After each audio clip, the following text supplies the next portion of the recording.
What's going on, guys? Seth and Chevy here. We just watched episode 1 and 2 of season 4 of Demon Slayer. That's right, Demon Slayer is back with the Hashira training arc, and we're going to go full spoilers ahead, so hopefully you watch these 2 episodes. We're doing both, so if you've only watched 1 episode, watch that second one, come back. We'll do a real quick recap, and I'm going to be real quick about this because there's a lot of little details that happen in these 2 episodes. One of these episodes was like 48 minutes long. The other one was like 20-something minutes long, but basically the major points we got from this is we're back at where all the Hashira are at. Tanjiro is recovering. Zenitsu and Inosuke have come back. I had forgotten for a second and then remembered, because it was a little bit since the last episodes came out, that Nezuko is a daywalker now and can kind of talk, even though Inosuke is teaching her not well to just say his name over and over again. But yeah, they are worried that now that Nezuko has cracked the code and can walk in the day, that basically Muzan and his boys are going to come try and take her. In the very beginning, we saw, I forgot their names, I will remember them eventually, the angry-looking dude with the bloodshot eyes and the snake Hashira, both going on a rescue mission to save some girl who got stolen by some demon. They end up fighting through a bunch of them. They end up getting a glimpse at the Infinity Castle, that's what it's called. And yeah, they're wondering what's up with that. And then after discussing, basically what they think Muzan's going to do and what they need to be prepared for, all the Hashira decide that they are going to start training everybody individually in the things that they're skilled in. And we get a big training arc that is starting now. Also, the guy who runs everything, I always forget his name. I remember Amane. I remember her name just fine. But the dude is basically in a bad place health-wise, and he's seems like he's on his way out. So that's also a big thing that's happening here. And then anything other... one big thing that happened in the first episode as well is... oh no, what is her name? Tamayo? The demon woman who is like... you know what I'm talking about? The one Tanjiro's been sending blood to. Yeah. She has been summoned by a crow to come help in the effort of, fighting against Muzan. And that's crazy because she's a demon and she shouldn't really have a relation with the Demon Slayer Corp. But, things have changed. Things are getting crazy, especially with Nezuko, and they need all the help they can get. So that's a big thing that she is planning on doing with that little dude. Forgot his name. And then in the second episode, basically, what's his name? Tamioka. You? Well, yeah, that's what he was calling him. But throughout the show, they always call him by the other name. But he basically is being harassed by Tanjiro throughout the whole episode to train Tanjiro. He wants him to help out. In the last episode, he had no interest in helping out with the training with the Hashira. We find out a little bit about his background. Basically, he never passed the, what's the name of that? Final selection. Final selection. He never actually passed that because he actually was friends with Sabato, who was in the first season. Big callback.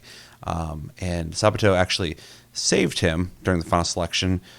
So he survived it, but he didn't kill any demons. So he feels guilty for not having really done much in that situation. But also Sabato died, as everybody knows, if you watch that season.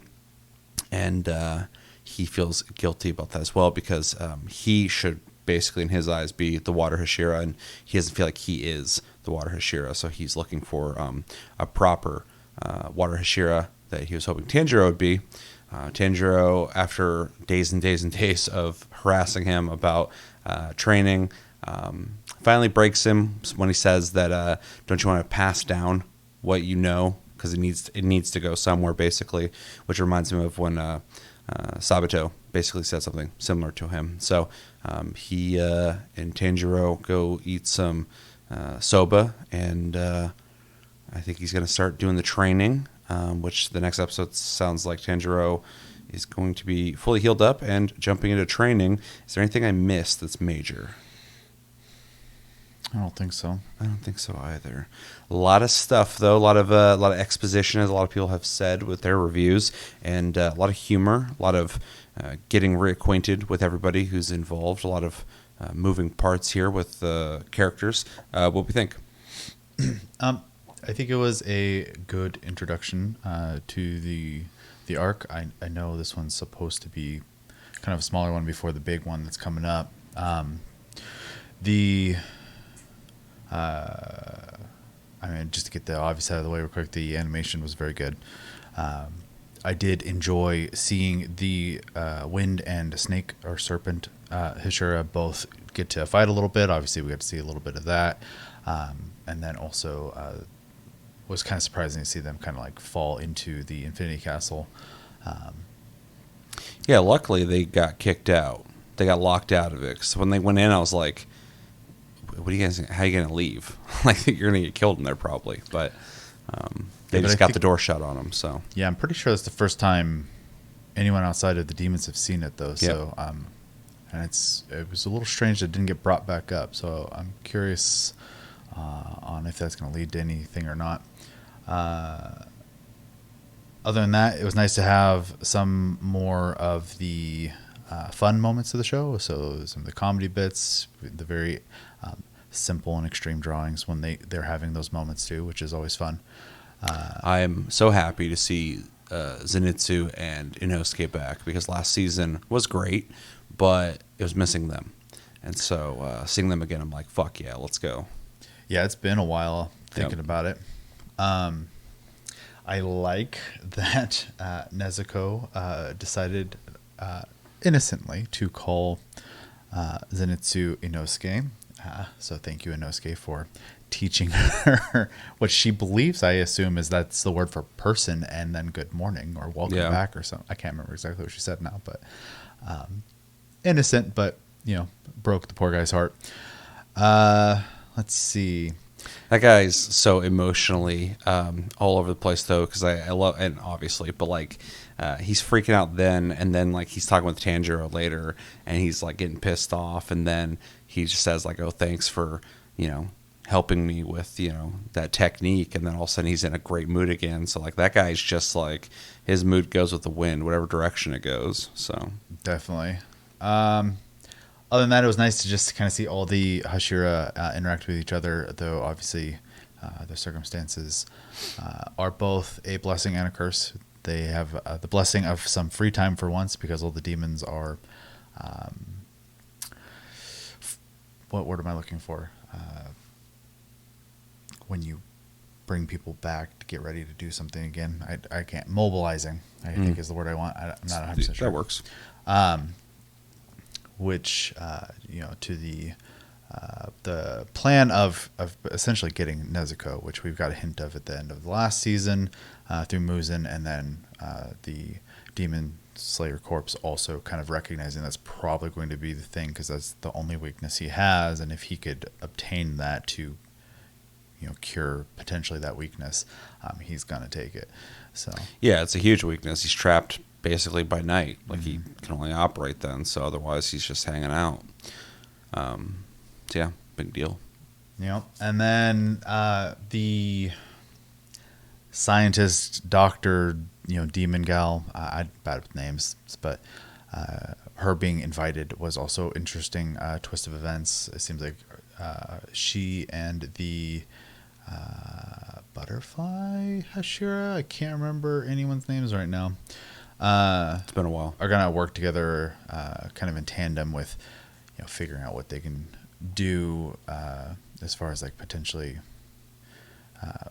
with Nezuko and even just demons in general. So they're gonna kind of put their heads together. Be curious to see what that leads to as well.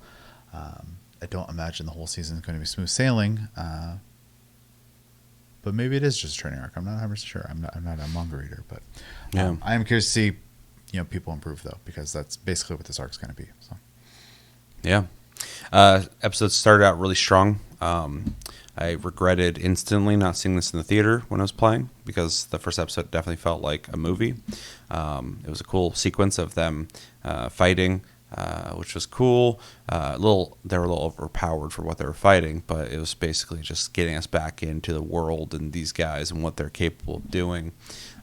It was interesting to see them see the Infinity Castle. I also thought it was weird that we didn't hear about that later, so maybe they just don't know what they saw and they don't know what to really talk about when it comes to that. So I'm sure we'll hear about it later. Yeah, it was a really fun 2 episodes, though, specifically the first one with the whole healing of Tanjiro. He's sitting there eating for days constantly. Inosuke jumping through the window and rolling through. Zenitsu with Nezuko was a lot of fun. It is a lot of setup, though. It is interesting to see all the Hashira together again. We've seen this before, but in smaller windows. This is definitely like focusing on them now, which is cool because every season before this has always been fun, where you focus on a Hashira, or last season multiple Hashira, and get to know them and also their abilities and how powerful they are. It's also interesting seeing Tanjiro show his potential of he's on his way to becoming Hashira, so it's kind of closing the gap between the top dogs and him. So, one thing I did not mention that I think is a really big thing that I should have mentioned in my recap is Tanjiro has that mark on his face, and apparently that happens like once every like whatever amount of time, and he's the one who has it, and that actually transfers to other people. And we saw that in the last season with the Love Hashira and the I can't remember anybody's names. Holy shit, Mist Hashira, and basically gave them a little buff, a little boost. So they're saying that's going to happen to everybody else. That's the goal, at least. Yeah. So he's kind of like playing support for the team, which is weird. So that was really interesting to hear about. Also, that Tomioka, where the hell his name is, was like saying he's not gonna get the mark, so he's like weird about that and insecure.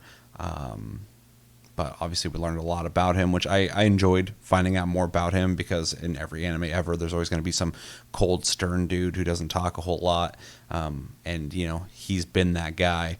But now when you find out the circumstances that has led him to where he's at now, you kind of understand. But everybody in the Demon Slayer world has something terrible that's happened to them in the past that's kind of shaped them. He effectively just has massive imposter syndrome. Yeah. So. Yeah, exactly. He doesn't feel like he's who he should be, or who everybody thinks he is, basically. Yeah.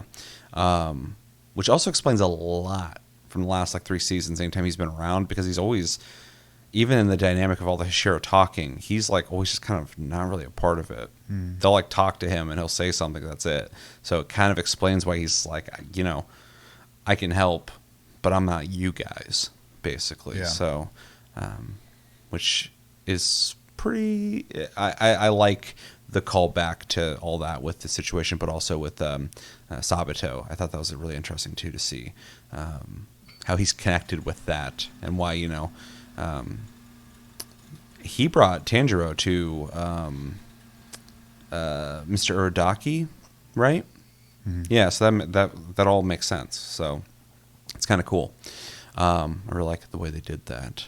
Also makes Sabato even more interesting than just a ghost kid who taught Tanjiro. So right. I really kind of dug that. Really curious to see what happens with the dude who's running the corp. He's obviously on his way out.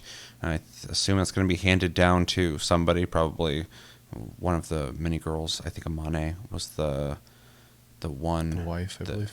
Is that his wife? I believe so. Yeah. And I believe all the others are his children. Just kids. But yeah, that's really interesting where that's going. It's really bad timing, because everything's coming to a head. Now he's just he can't move anymore, so that's not good. The sequence where Tanjiro was constantly following Homeboy around, I thought was really funny, because Tanjiro's the nice, sweet dude, but also he's being relentless, and just while he's bathing, he's just out the window in the middle of the night, yelling at him. I thought it was really funny. Also, really curious to see Lady Tamayo, something like that. The demon woman.